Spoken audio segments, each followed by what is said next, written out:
exploring Charlie Kirk's death and its religious connections, from scripture to natural events.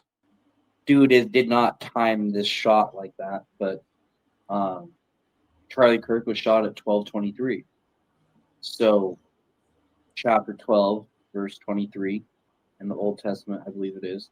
Yeah, Book of John, I believe. That is some revelation shit, bro. Like some end of days, like crazy stuff. I mean, look at it this way. The uptake in people who went to church for the fucking first time, or the first time in decades, or whatever, in the US this past weekend was crazy. Like, absolutely crazy.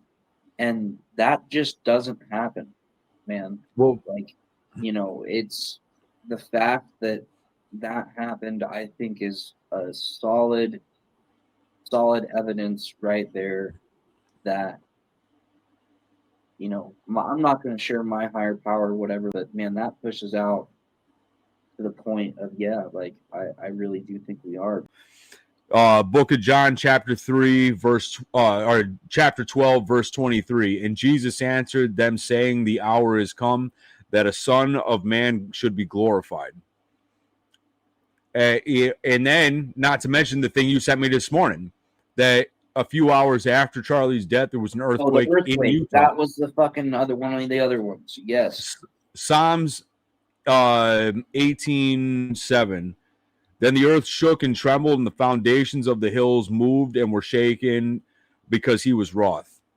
Like, that's like, you know what? Like, there are coincidental things, and then there's stuff of severe religious significance, bro. So it raises a couple fucking eyebrows, man.